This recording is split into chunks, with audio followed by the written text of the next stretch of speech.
Hey, it's Kyle here, and today I'll be continuing my series of videos exploring the animated world of Star Wars. If you haven't seen any of these videos, basic background is I am a huge Star Wars fan. Huge Star Wars nerd for sure. But one big hole in my fandom was I'd never seen any of the animated content in the Star Wars universe. But with 2020 being such a crazy, weird year, being stuck at home a lot because of the pandemic, I decided this was the perfect year to binge all the Star Wars animated content on Disney+. And so I'm doing review videos for each of the seasons for all the animated series. So I've already wrapped up my series of videos reviewing the Clone Wars seasons, and currently on Rebels. In fact, today's video will be Season 4 of Rebels, which is the last season of Rebels. So completed this one. After this video, I'll start Star Wars Resistance. I have some notes here on Season 4, so if I look down, that's what I am looking down at. So for Season 4, really enjoyed it. I thought about this a lot. I think I'd have to almost rank Season 3 and Season 4 even. I'm not sure if I could prefer one season. I almost felt like, because of the plot of those two seasons, I almost felt like it was a double season instead of two separate seasons. If you've watched Rebels, you know Thrawn is the main villain for 3 and 4. So the Thrawn storyline is constant throughout those two seasons. So you almost, like I said, to me, almost felt like it was one extra long season instead of two separate seasons. But really enjoyed it. Thought it was an awesome season. So some of the points of the season that I really enjoyed, Thrawn was still awesome. Enjoyed the way his character was depicted throughout Season 4, his battles with the rebels, as Ezra really attempts to defeat this new Imperial threat and liberate his homeworld of Lothar. And just the way Thrawn's character continued to develop and continued to show his brilliance. Loved it. Hope to see Thrawn more in the future, be it an animated series, live action, movie, whatever. I know there's some more Thrawn books coming out, but seeing Thrawn in Rebels definitely made me want to see more of Thrawn in the future. Love the Mandalorian storyline aspect of Season 4. I think Rebels, much like Clone Wars, did a great job with all the Mandalorian content. Both Clone Wars and Rebels make me want to see an animated series just about Mandalorian stuff. I know we have the Mandalorian live action, but can't have too much Mandalorian content, so loved it.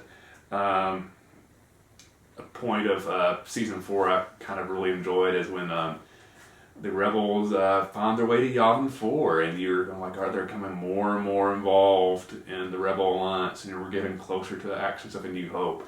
But still, even though they make it to Yavin 4, I kind of enjoyed the way they're brought back to Lothar, because it does a couple of things. One, their connection to that planet, I found it very moving that like, we have to go back and fight for our home. We can't forget it, even though we know there's other important things the Rebel Alliance is doing.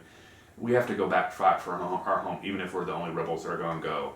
And also, though, it's a great way to get those characters away from Yavin 4, so then you don't wonder, like, well, if these characters were so important in the Rebel Alliance, why did we not see them in A New Hope or Empire Strikes Back or Return of the Jedi? And Rebels does a good job explaining why these characters weren't there with the other main events of the movies, and it does so in an explanation that's very satisfying. Sometimes we see content like this, be it a prequel or a book series where you have multiple characters and there's some side characters they're introduced, and like, well, why weren't these characters at this main event that I've read or watched about in the past? And I was wondering how Rebels was going to do that, and I thought the way they did it was very clever to kind of explain it. Definitely kudos to that creativity, but their drive to go back to Lothar, and then their decision to stay on Lothar and not go back to Yavin 4, basically to continue to fight for their home and prevent the Empire from conquering Lothar. I really enjoyed that story element to it. The spirituality and the Force that's explored in season 4, I found very fascinating. The introduction of the Loaf Wolf character and almost his version of it being a spirit animal and kind of guiding Ezra and Kanan into a better and different understanding of the Force and continuing their growth as Jedi. I should say Kanan's storyline in season 4 is very moving. I don't want to get into very specific stuff in case somebody hasn't seen season 4. I don't want to spoil it for them, but Kanan's storyline is very moving. It was a great job. I think this was by far the season that I felt like his character became the most interesting and the best well developed. I really enjoyed it. The path that Ezra has in the Force in season 4 I thought was also excellently done. Probably the only character that of our little rebel group that I felt like didn't get as much development in season 4 that I would have liked was Zeb. Zeb had a lot of character development in season 3. Season 4 I didn't feel like they really did as much with Zeb as they could have. Hera, of course, continues to establish herself as an amazing rebel leader, and really enjoyed her storyline. But I would have liked to have seen a little bit more with Zeb in season 4. And basically the big showdown at the end of season 4, where our rebels make their attempt to defeat Thrawn on Lothor. It's a very clever plan. I enjoyed how the final showdown was shown in regard to like both sides had a brilliant plan. Thrawn was clearly brilliant. The rebels had a brilliant plan, and it came down to one big showdown. And I always enjoy when you have elements like that where like the good guys and the bad guys are fighting, and it's not the final outcome of the battle is not determined because one side was like a complete moron or something like that. That they both gave it their best. They both didn't make really any obvious mistakes, but still one side had to win. And because it makes it in both of them come out looking stronger.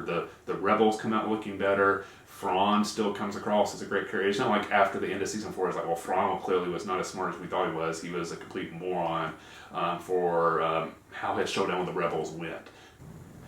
But yeah, overall, I really enjoyed season 4 of Rebels, and the entire series as a whole. I'll say, if you're making me rank the series, I would definitely say preferred Clone Wars, but I still really loved Rebels. Would certainly recommend it for any Star Wars fan. So that wraps up my series of videos reviewing Rebels. So next up, I'll be exploring the most recent Star Wars animated series, Star Wars Resistance, which I know there's only 2 seasons of that one, so it won't take me nearly as long to catch up on all those episodes, but I'm looking forward to it. I'm interested to see what that series is like. So in the comment section below, let me know what your overall thoughts were of Star Wars Rebels, what some of your favorite storylines, characters, anything really about the series you'd like to talk about. Just let me know in the comment section below. Be sure, as always, to like the video and subscribe to the channel if you haven't yet. I always appreciate all the support. I hope you're enjoying this series of videos where I explore all the awesome animated content that there is in the Star Wars universe. I know I'm having a lot of fun doing it. I hope you're enjoying watching it. So I'll see you the next time, and may the Force be with you.